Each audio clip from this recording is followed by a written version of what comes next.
Stop killing games! I covered this situation a while ago when Pirate Software had some things to say about it, and this probably is going to be something to do with that whole situation. I don't know. It just popped up into my feed, and I was like, yep, I'm going to have to react to that. Because it's Moist Critical. It's Penguin Zoe. It's Charles White himself talking about stop killing games. You know what this is right here, pal? Huh, tough guy? You feeling lucky? Yeah, that's right. You talking about the keyboard warriors? Spirit fingers. Do you know why? Because it's been about 30 hours since I last slept, and I've done 3 different intros, all of which crash and burned, and I am off my gourd, so now I'm going wacko mode. But... oh, damn. I thought he was about to go hard on the keyboard warriors that think they're experts on this whole situation. even in my sleep-deprived state, I am still lucid enough to recognize how cattywampus the AAA gaming space has become. Like, the gaming industry has so many things that I have bitched and moaned about. Yeah, I'm just out. I'm out completely on the AAA space. Now I just wait a few years to see what ended up being good. And I don't buy games when they release. Unless, of course, it is like a straight up 10 out of 10 game. Or a 10 out of 10 game to me. Like, any Resident Evil game, pretty much, I'm gonna buy immediately. Because I'm a lifelong Resident Evil fan, and they haven't burned me yet. Resident Evil 5, Resident Evil 6, they were kinda not the best Resident Evil games. I fucking love those games, though. I'm not here to talk about Resident Evil. Probably the biggest practice that I've been most vocal about, not exactly shy on, is the topic of you will own nothing and be happy. You'll eat the bugs, live in the pods. I don't know why I'm using Trump's voice for that. I don't think he actually believes in that. The Ubisoft motto, God rest that company's soul. What a pile of dog shit. Yeah, that company is like actually just a shell company at this point. Nobody cares. I think pretty much everybody is just either buying it because they're coping, or they're buying it to see how bad it's gotten. But it's not just Ubisoft. That has become a prevalent business strategy across the gaming industry. You will own nothing. You will be happy. You're basically... You come away with the idea of ownership of whatever games you purchase. I've worn this topic out more than a... No, we don't purchase games anymore. We rent them. You are only renting games now. That is what Game Pass is, actually. We have shut down all the video rental stores and turned them all into Game Pass. Fleshlight in a frat house, but it is something I am very passionate about. The gaming industry is getting away with more and more garbage where they'll take a shit in your mouth and you're expected to thank them for adding some flavor to your taste buds. It's terrible. And there is an initiative that has been aiming to fight back against a lot of these practices that I think really need some big overhaul. And it's an initiative that I think a lot of you are probably very familiar with. It's called Stop Killing Games. And it's pretty simple. When it comes to like online only games, games that only function with online servers, shut the servers down, give the code to the community. Let them do stuff with it. Or at least open it up to allow servers to be run through the game. And release your game free online. Like, come on, man. It's not that hard. You're literally destroying everything just so you can make more money. And it's destroying everything. Eventually, you won't be able to make money. It's like they can't help themselves. We can't help to just make more and more and more and more money until everything spirals out of control. And we know it's going to happen. Everybody knows it's going to happen. Every company feels it. And it all starts like 10 years in with every single company that is just focused on money. And I've followed it since its inception. I've talked about it on stream quite a few times, though this is my first video going over it. And I regret that now because I see it wasn't going as well as I thought it was. Admittedly, I didn't follow how successful the initiative was, only that it was aiming to do good for consumers, and that it was taking proper steps legally to get there. But if it's good for consumers, sure. Is that gonna make us more money? I'm playing the role of the corporate shill right now. Because if it doesn't make us more money, then fuck the consumer. And it was going through all of the right channels. And now today I watched a video from the guy that's spearheading this. His name is Ross. I fucking love this dude. This dude is a legend. He is going down in history. There will be movies made about this man. He posted a video called The End of Stop Killing Games where he's giving an update on where everything's at and how it's kind of at the finish line here with a lot of failure to show for it, with only a few other chances to fight back. Now, before getting into the weeds on the topic, I want to get this in the beginning because I imagine the vast majority of people won't watch the whole thing. I'm watching the whole fucking thing. I'm putting a link to the full video on Stop Killing Games. Oh, you're talking about the Stop Killing Games video. I think I reacted to that whole video.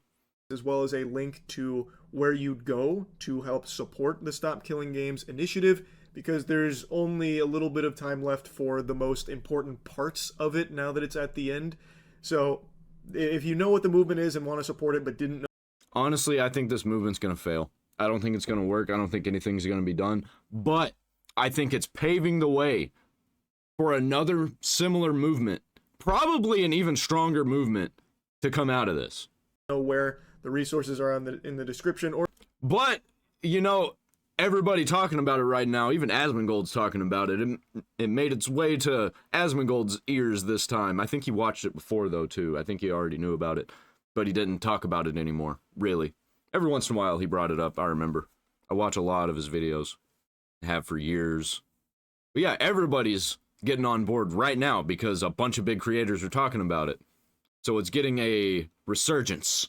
Or if you want to get it right from like the source, I have a link to his video. But I want to go into it myself here because it is a topic that I do feel very strongly about. But for those that don't know anything about Stop Killing Games, I'm going to let him explain it in his own words, so that way you can get an actual, correct, informed explanation of what the initiative is. And the reason I say it like that, kind of like fucking all, pinky out, snooty, is because a lot of people don't even really know what this is because of people like Pirate Software completely misrepresenting what the initiative was. I don't think he did, actually. I think he was wrong about it, but I think that he didn't actually represent it. I think he was coming at it from a different angle, as like, he was trying to come at it as a developer and not a consumer. But developer, okay, well, we'll get into it. As a refresher, Stop Killing Games is a consumer movement to stop publishers from effectively destroying video games they have already sold to customers. I'll pause right there. The simplest, bare bones, birthday suit, butt-ass naked explanation for what this is. Stop destroying things that people have paid money to own. I'd push further than that. Even the free games, stop killing those. We don't want to kill the free games either. I want the free games, even games we didn't pay for, I want those to stay up.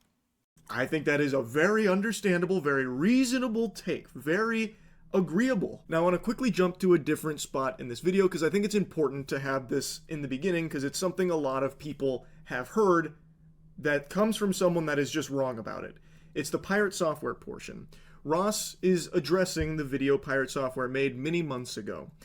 Ross even says that he didn't plan on doing that because he didn't want to be seen as using this for drama farming, because it would start to make the movement look less of like a legitimate initiative and more of just like drama slop content.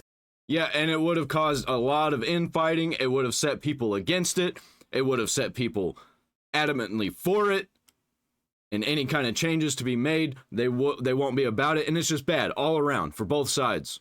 Both sides of the argument. Type thing. But he finally starts talking about Pirate Software here because it's at the end of the life cycle of this initiative and it's not looking promising. So he's willing to do anything to try and set the record straight and hopefully start getting more momentum back to the movement, because the damage Pirate Software did to it through his video was substantial. This video came out right as we were building momentum. Then, except for one boost in Germany, the signatures started drying up like clockwork. Ford does not understand what Stop Killing Games is. True. Here it is in his words. So for those who don't understand, the Stop Killing Games initiatives is basically, we don't want single-player games. No. Nope. Yeah, exactly. Wrong. Like, I get where he's coming from. He's just wrong. I don't think he's trying to misrepresent it. He's just wrong. You have DRM that the developers can turn off and thus render the single player games inactive anymore. This is what they want to change. They need to be specific that they're talking about single player games. If they're not specific that they're talking about single player games, then obviously they're not specifically talking about single player games. That do not need a server to support them. No. And as much as they want it to be about specifically games, where it is a single player game that has always online functionality, it would impact every live service game that exists. Instead of just... Where is he getting this? Did he just straight up pull that out of his ass? I think I've reacted to this before, by the way. So if I say some things that are different from when I originally talked about this situation, hey, it's been a long time. My mind changes on things. Targeting single player, always online games. No, that's not what it is. Stop Killing Games includes single player games, but nothing about it is specific to them. He completely made that up, and I have no idea where he got that impression. It's the first line. That he got that impression because he's a developer, and that's what he wants. He doesn't want any kind of stipulations on multiplayer games as a developer. But that's gross. Do better. You can make a game that you don't have to destroy. Like, oh, well, the game changes over the course of 10 years. Too bad. Too bad. Leave it all in. Make it like when you start at 0, you're at the very beginning. When you get to the finale, you're at the end. And it changes over that time. Like, Destiny is the worst about it. Because that's like not even really killing games. That is killing content that was in a single game.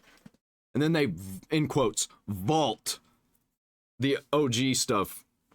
And then it's inaccessible, even to the developers. Like, that's got to stop, too. Yeah, so, like, no. Pyre Software, completely wrong. And on the website, Stop Killing Games is a consumer movement started to challenge the legality of publishers destroying video games they have sold to customers. But the movement includes all this stuff from earlier, and he was mostly talking about the initiative. He didn't even get the Cliff Notes summary right. He missed all the QTEs and got the bad ending on understanding the initiative from the jump here. Ross is correct. This has nothing to do with just single-player only games that require an online connection, that when the online connection is severed, you lose access to the game. Like, yeah, that is included in all of this, but that's not like what the whole movement is about. And for some reason, Pirate Software is stun-locked on that, like fixated, as if that is the actual, like, meat and potatoes. Because as a developer, that's the only thing that he wants to happen. He doesn't want to have to do extra work for multiplayer games. I don't know if he does multiplayer games or not. I don't know if he develops multiplayer games, but I think he's speaking for all developers. And I'm tired of people speaking for each other, man. Speaking for others on behalf of Stop Killing Games. They need to be more specific in their language about it being single-player, always online connectivity games.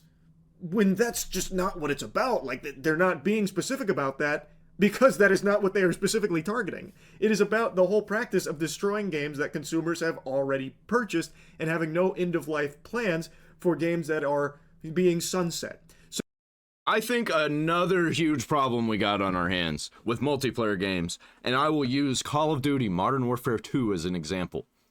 When I went back to try and play Modern Warfare 2 online, yeah, sure, they left the servers online. You could go and play it, but it is actually unplayable. Well, I don't know if it is now, because they did a bunch of stuff. But back when I went back to go play it, it was full of hackers, botters, and just all around garbage people. There were even instances where people would try and destroy your system. Like destroy the console or computer that you're playing it on. Because they had figured out how to crack through it and access the PC. I don't know if Modern Warfare 2 did that, but there was something. There was a game that did that. A few games. Let me know down there in the comments what games did this situation I'm specifically talking about right now. So, for example, The Crew. The Crew is an example everyone is going to reference and talk about because Ubisoft is still currently in a lawsuit battling against it for what happened with this game. I've yapped about it quite a bit, so I'm not just going to regurgitate that. I'm sure a lot of you already know the story about it. But basically, you buy The Crew, Ubisoft pulls the plug on the servers, you can't play The Crew anymore, now it's just an old wet dream of what once was. And they are facing a lawsuit, and while this is in the umbrella of Stop Killing Games, it is not the only thing Stop Killing Games is referencing when... Yeah, games like that, games like The Crew, that makes me not want to buy games that have online functionality where you have to access a server, especially single-player games. Diablo 4 is going to be unplayable if this doesn't go through because it is always online. It is not a single-player game. You have to be connected to play that game. When it comes to this practice, Pirate Software is so hung up on it being single-player games that people lose access to, when that is a component of it, but not the entire focus. Well, the short version is the initiative is about requiring publishers to have end-of-life plans for games they've sold to customers in the future. So when they shut them down, customers can continue running them without their support. So that's one thing Thor doesn't understand, but he also seems to think this is about converting multiplayer games to single-player. Transitioning an entire multiplayer server-side game into a single-player video game, which means rebalancing the entire experience around single player. What the hell is he talking? He's got his mind focused on single player. Why? It makes no sense. I don't know what his brain is doing here.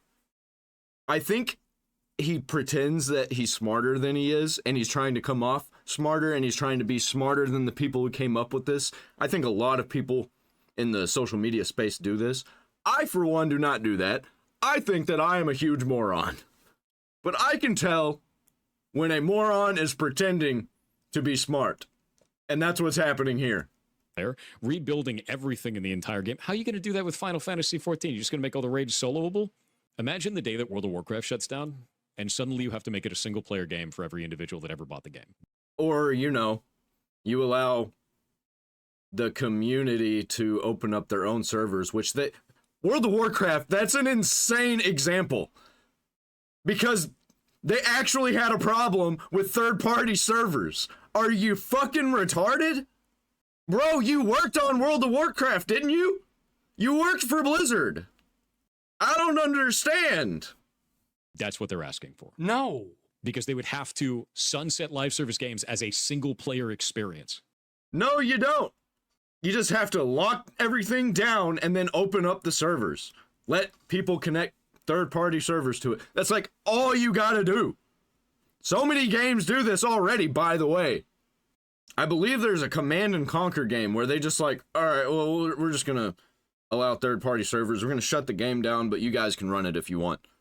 The idea that suddenly you need to make every single live service game playable single-player offline.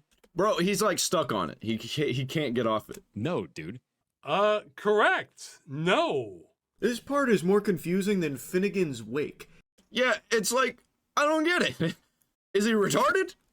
Because nowhere in anything on Stop Killing Games has this even been like a talking point from anyone besides... He thinks that Stop Killing Games is like a single-player venture thing. To turn single-player online games into offline single-player, and then turn online multiplayer games into offline single-player, which is not at all true. Even the online-only single-player games, we want them to be online. We want them to stay online if they have online functionality. I don't even think he's being disingenuous. I don't think he's even misrepresenting it. I think he's just straight up retarded and doesn't know what's going on and doesn't know what this is about. Pirate Software, I don't know where he pieced this puzzle together. Like I don't get it. Like if I'm gonna try and like really reach here and give like a charitable explanation for this take, maybe he's extrapolating based on the idea that if publishers have to have end-of-life plans for their games, that includes MMOs, where once the game is getting sunset, you're pulling the plug on it, you would then need to turn the game over to the community in a playable state, an accessible state, like give the code to them. Thus, it'd turn it into a single player experience. So the onus would be on the developers to rebalance their game to be a single player experience. One of Charlie's favorite games. I think it is literally Charlie's favorite games. City of Heroes. They turned over the servers. They just like, here you go, community. We don't want to run this. You can run it yourselves. And they're doing that. And it works. And it's great. Like, what the fuck is dude talking about? I don't think he actually, like, does any deep dives on games. I think he's only got his mind wrapped up in the big indie game culture and the in the AAA culture and the AA culture. He doesn't actually have his mind on the retro culture. He doesn't know what's going on in the retro space. He only knows about new stuff and what's trendy. For them? I guess. I have no idea. That still just doesn't make any sense, but maybe that's the tree he's barking up with that thought process. I really don't know, because Stop Killing Games at no point ever says any of these multiplayer games need to be converted to single player. That really is outlandish. And the more I think about it, like, the more nonsensical it becomes, because even in Pirate Software's hypothetical fanfic there, why would the developers need to rebalance the game? They would just turn over the code to the community and just it'd be in that state. They're no longer responsible for balancing the game. That's the whole point. They're not indefinitely supporting it. They would just be responsible of leaving the game in an accessible state to the community while they would shut down the servers on their end. Like, they wouldn't need to go. Like, GOG, perfect example. If you look at their Stop Killing Games list, I forgot what they call it. Game preservation. If you look at their list, there are multiplayer games on that where the developers don't run them. It's just community servers. So fucking stupid, man. Go back through with a whole development team and, like, tweak the game to be single player compatible. Like, it just doesn't make sense. Like, I really do not understand that. Especially when it's been done so many times before. That one. But apparently a lot of people latched on to that talking point from Pirate Software as something that Stop Killing Games was asking for and how unreasonable it was. Which, if that's what Stop Killing Games was asking for, it would be unreasonable. I think he's got some friends in the AAA space, and he might be misrepresenting it. He might be on purpose misrepresenting it. I don't think so. I think he's just retarded. But you never know. With these people online, man, you don't know who they actually are and who they have contact with and why they're there in the big YouTuber space. But that's not what it's asking for. Nowhere in there does it say that it's directly targeting always online single-player games. True. Then why do you keep bringing it up? Oh, he's so close. He's so close to getting it. It is vague, and because of that, it will impact. He never has that light bulb moment. I did react to this. 100%. Well, he is correct in that statement. It's almost as if that's not what the initiative is asking for. Holy shit! I don't understand how he doesn't understand. I know this part is once again just reinforcing that he doesn't know what the Stop Killing Games movement is about.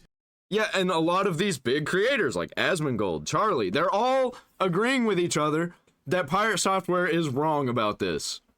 And I've got another video I'm going to react to after this one. It's Pirate Software's response. But we're going to get to that one in the next video. I'll probably title it Stop Killing Games Part 2. But I have to just show you this because it is so fascinating, because he himself literally calls out that Stop Killing Games at no point explicitly mentions single-player always online games or anything like that. Yeah. And he keeps saying it because that's what he wants it to be about. Because he does agree with that. He just doesn't agree with the rest. Because developers should be making as much money as they can, as much money as possible. And I disagree with that. I disagree that you should be wanting to make money whenever you make a piece of art. Sure, you can make some money, but I don't think that should be the sole purpose of making art. I think you should make art to make art and don't expect to be paid. I don't know if that's a hot take or what, but that's how we get to this corporate slop era that we're in, is more and more money always, all the time, bigger, better. That's what it leads to, is corporate slop. There's no passion. There's only passion to make money. And that makes everything worse. And for some reason, instead of following the breadcrumbs that would naturally lead him to the conclusion of, oh, maybe I misunderstood. Maybe because it's absent here, that's not what this is actually about. Instead, he uses it as a criticism against the Stop Killing Games initiative entirely. Yeah, because that's not what he wants. He wants it to just be about online-only single-player games. He's got that in his head. And I really don't know why, but I have an inkling. I'm being pulled in different directions. And all of them not good. Oh boy, I just poured my second cup of coffee. Shit's about to get wild. Saying it's just too vague. It's way too vague. The reason it is not explicitly stated there is because that is not what the whole initiative is about. It is not specifically targeting that thing that you keep saying that it is. I don't know how that never clicked. But those were his streams with a smaller audience. What does he say in his big YouTube video with over 1 million views that he had time to research? If we're trying to kill off the practice of developers putting together a live service game, pitching it as a single-player experience, and then taking away support in the future. Now he's changed it again and is making up how it's about single-player games are advertised. What is he doing? It needs to be... He doesn't know. He actually doesn't know, I don't think. I think he's trying to come at this with the angle of a developer. But for one, he's not a very good game developer. And for two, he thinks that he's smarter than everybody talking about this because they're not game developers. And he's like, I've actually got a leg in this race because I develop games. But you're a shit indie developer. It's not the same thing as talking about these AAA corporate slop companies. It's a little bit different. Indie games, probably mostly out of the conversation. Specific about the business practice it's trying to defeat, which is specifically companies that are doing this under the guise of it being a single-player game, but adding online-only functionality that is not necessary and doesn't add any gameplay elements. That's the problem. No, that's not it at all. I mean, that's like 1% of it. This is a really strong section from Ross here because the clips that you saw moments ago were from his stream. When he took more time to watch it and digest it, he still came back in that video misrepresenting it. Like, it never dawned on him. Like, on stream, he could write it off as like, oh, he didn't grasp it in the moment, maybe later on he did. Well, then he made the video where he still was talking about things that are just not what Stop Killing Games was about, and this was the one that really blew up and really started to kind of dismantle the Stop Killing Games momentum. If we don't like the idea of live service games as a whole, I get it. Don't play live service games then. Don't agree to those terms. No, he's getting a new thing wrong now. We're not against them existing. We're against them being destroyed with no recourse for the customer. Pirate Software then goes on to talk. Dude, he's completely missing the point. Completely lost the plot. Somebody needs to help this man. He's gone off the deep end. He's drowning out there. He's drowning in the corporate slop. And he doesn't even realize it. He thinks he's getting a drink, but he's drowning.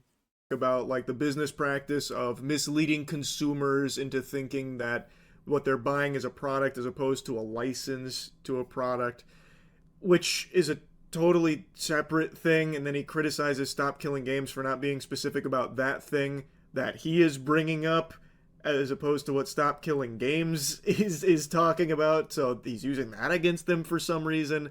And then Ross goes into like the license talk.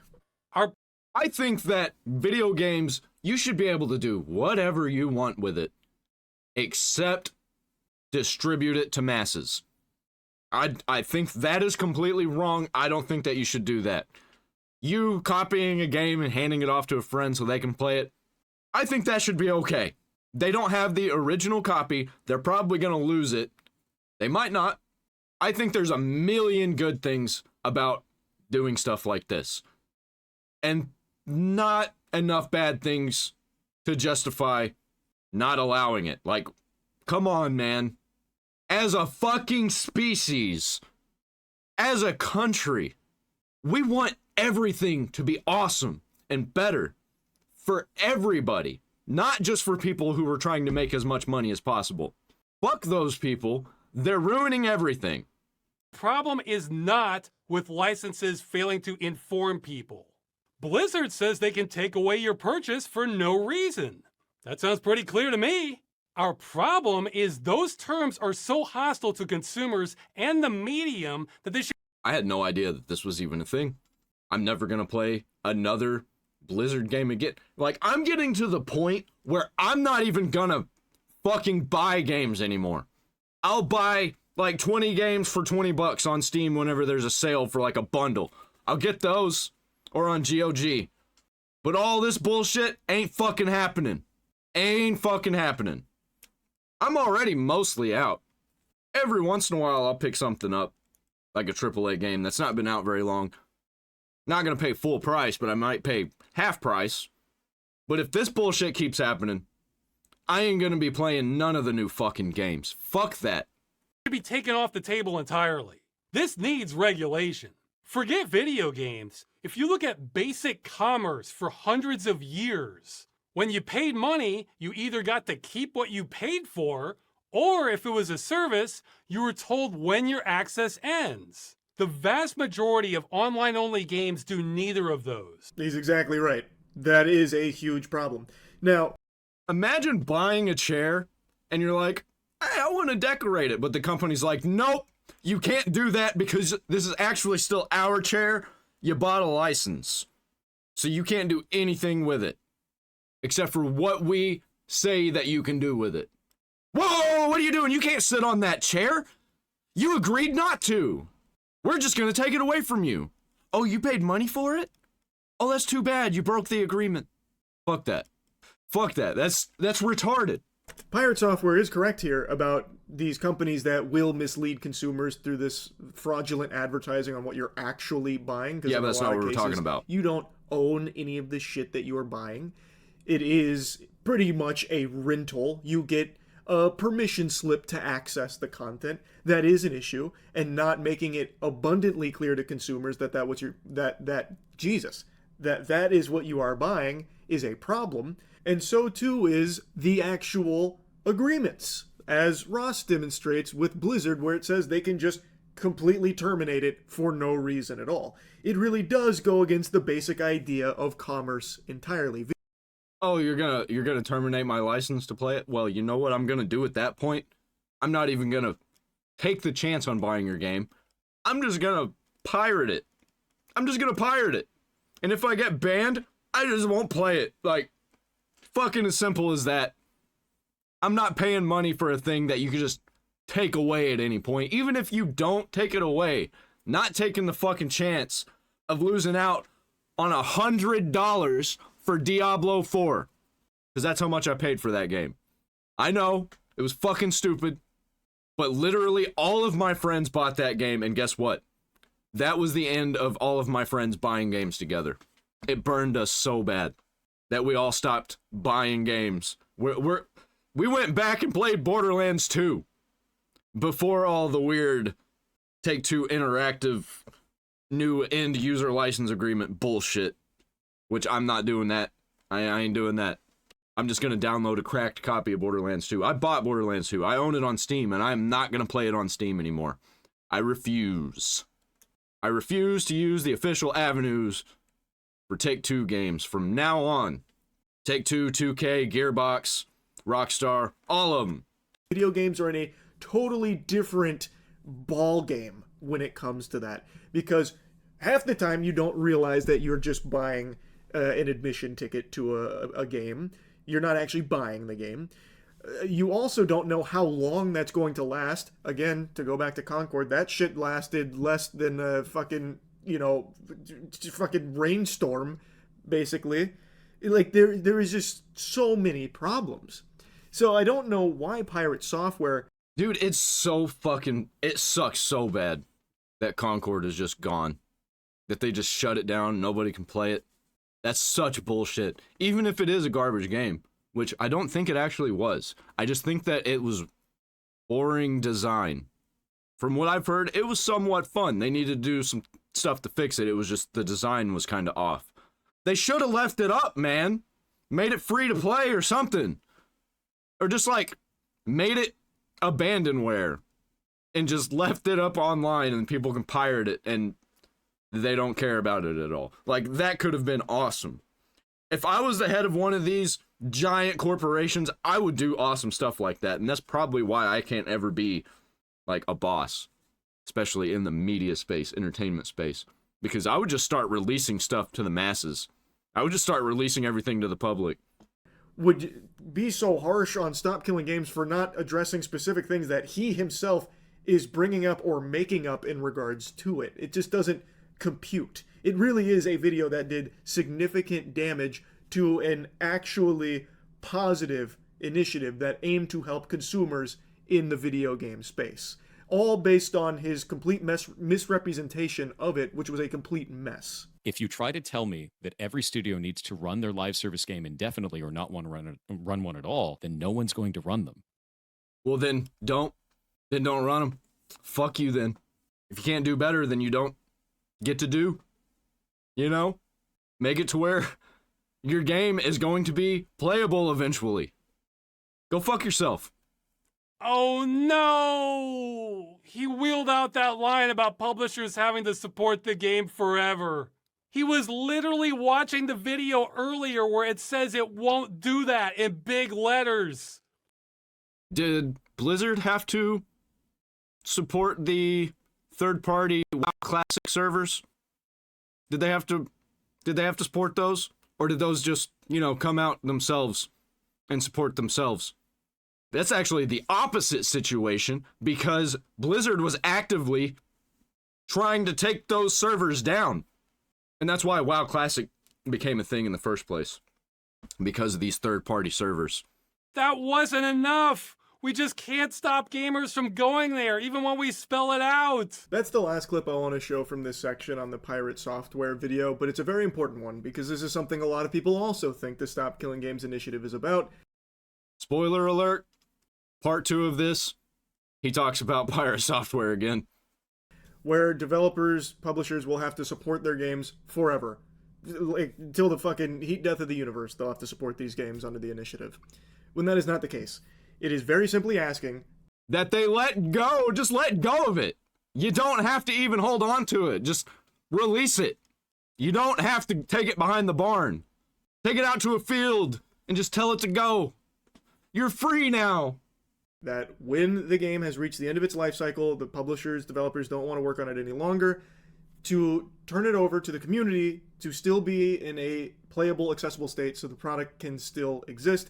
There is some more nuance, obviously, to how that works, given, publisher, developer licensing and a lot of, the code, the binary, that kind of thing. There is a lot at play under the hood there, of course, but it is something that Stop Killing Games isn't naive to, and it is something that is talked about.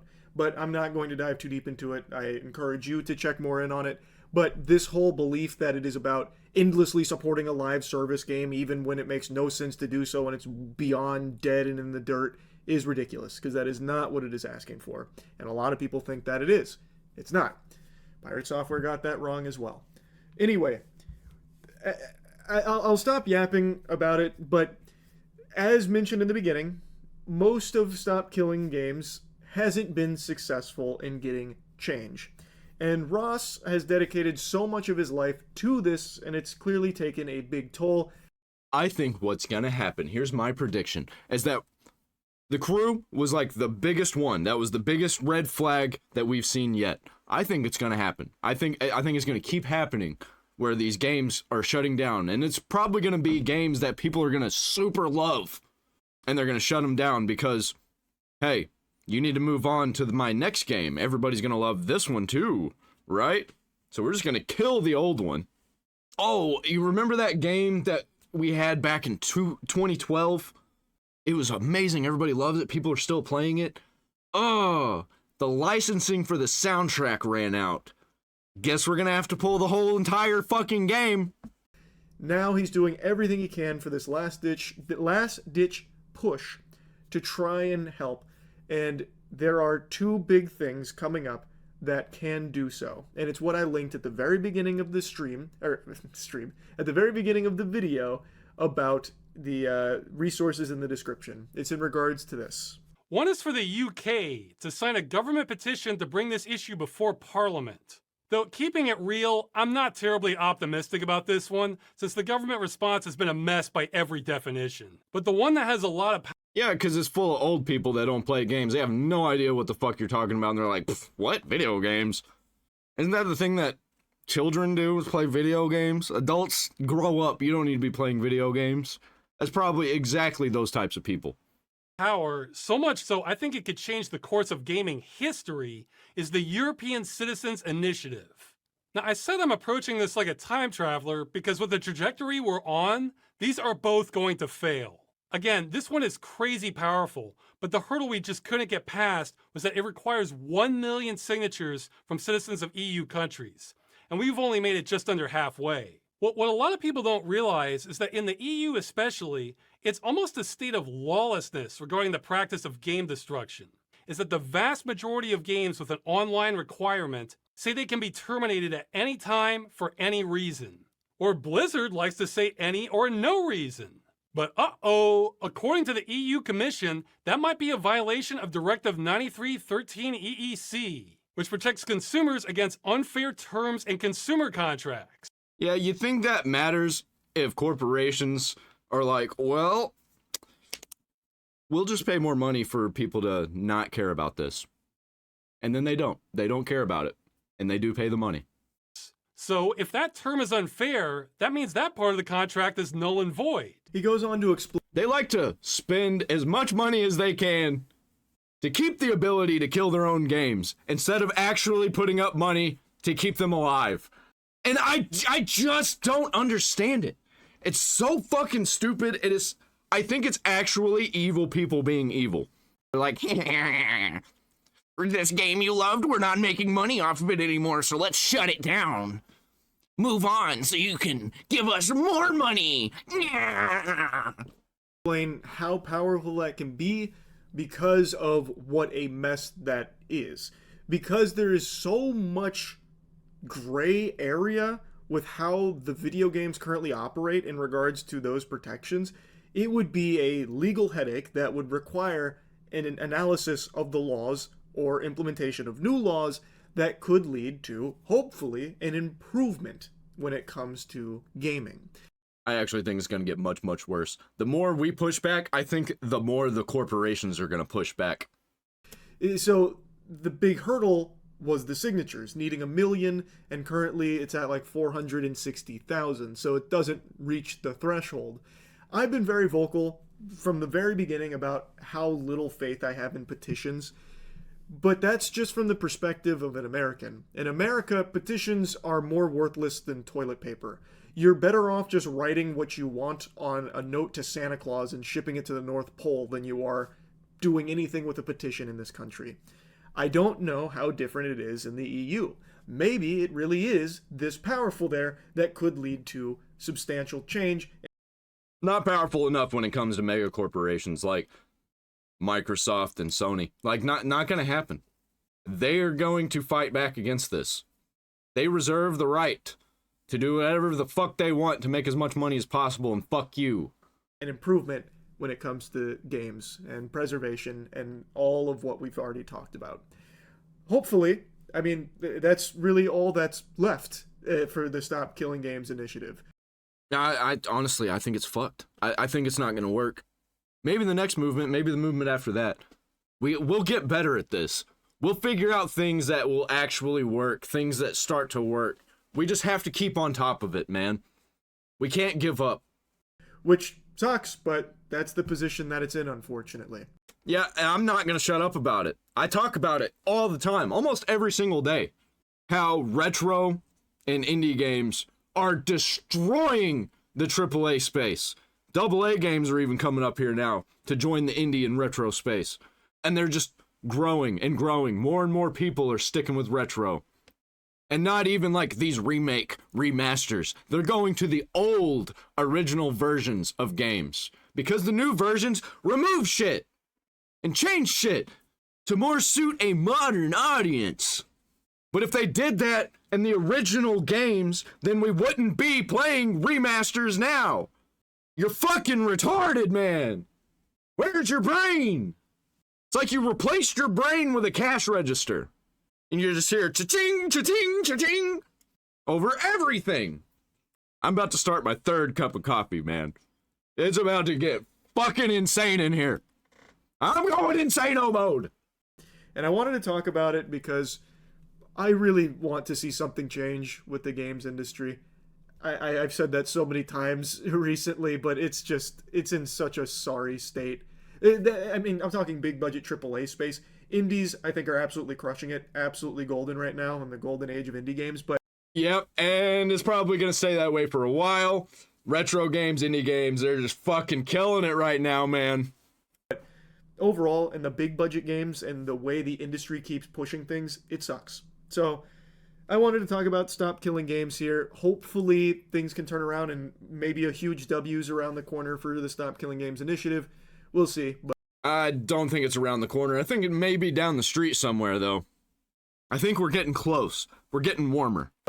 anyway, I want to commend Ross for his hard work spearheading all of this for so long. Dude's a legend. And that's really about it. Dude's a G. I like Pyre Software, by the way. Like, I'm sort of a fan. I watch some of his content sometimes. He's got really good content. He's just wrong about a lot of things. I think he's out of touch. He's never actually been just a regular gamer. He's always been a developer because his dad was a developer even when dude was a kid. So, like, I don't think he has consumer brain for video games at all. I think he's only got developer brain. Stop killing games!